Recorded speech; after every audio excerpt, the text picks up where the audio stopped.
చాలా ముప్పు ఉంటుంది. రాబోయే కాలానికి చాలా ఇబ్బంది వస్తుంది. ఓ పక్క వచ్చి అప్పులు చేసేస్తున్నారు, ఓ పక్క సభ దృష్టి ఎన్నికల్లో చెప్పారు, ఇవాళ వచ్చి అప్పులు. అప్పుకి ఎక్కడ ఎండింగ్ లేదు. ప్రభుత్వ గ్యారెంటీలతోనే ప్రభుత్వ గ్యారెంటీ కానీ సుమారు 1,48,000 కోట్లు ఈ సంవత్సరంలో చేశారు. ఎప్పుడు కనివిని ఎరగలేదు ఈ రాష్ట్ర చరిత్రలో. ఉమ్మడి రాష్ట్ర చరిత్రలో అసలు లేదు, ఈ రాష్ట్ర చరిత్రలో అసలు లేదు. ఎప్పుడు కూడా ఎంత తప్పు అనేది. అప్పు అంటే ఎప్పుడు కాదు, మా అందరి మీద ఉంటుంది ఈ అప్పు.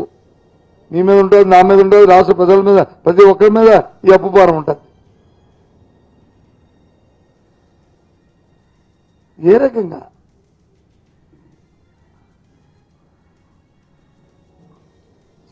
అది ఎక్కడ కూడా ఏ శాఖలో కూడా అకౌంటబిలిటీ కనిపించట్లేదు, జవాబుదారీతనం కనిపించట్లేదు. నా జవాబుదారీతనం ఇదేని నాకు ఎక్కడ కూడా కనిపించట్లేదు. ఎక్కడ కూడా ఆర్థికంగా కనిపించలేదు, దీంట్లో కనిపించలేదు, చూసి కనిపించలేదు. చెప్పనండి ఏ ఒక్క శాఖ మంత్రినైనా సరే దయచేసి ఇదిగో నా శాఖలో సభాతో ఇదని చెప్పనండి. కనిపించలేదు.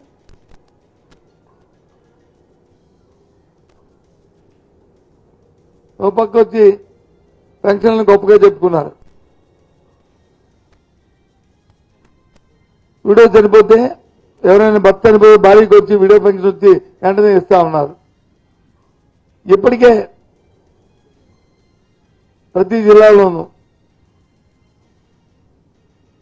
జిల్లాలో ప్రతి మండలంలో వేల కొద్ది పెన్షన్లు వచ్చి అప్లోడ్ చేస్తూ ప్రభుత్వం తాలూకా అఫీషియల్ డేటాలో ఉన్నాయి. అవి వచ్చి ఒక్కటి రిలీజ్ చేయట్లే.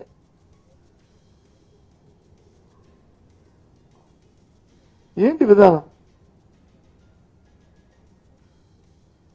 పిల్లల తాలూకా పిల్లలు చదువుకునే దానికి ఫీజు రింబర్స్మెంట్ లో పక్కలేవు, ఆరోగ్యశ్రీ ఒక పక్క వాళ్ళు ఇబ్బంది పడుతున్నారు. ఆరోగ్యం లేదు, చదువు లేదు. ఊరుగా చదువుల గురించి చెప్తారు, ఏదో కొత్తగా ఇవాళ పెట్టినట్టు.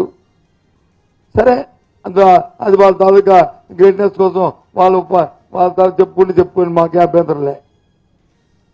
ఎందుకంటే ప్రజలకు తెలుసు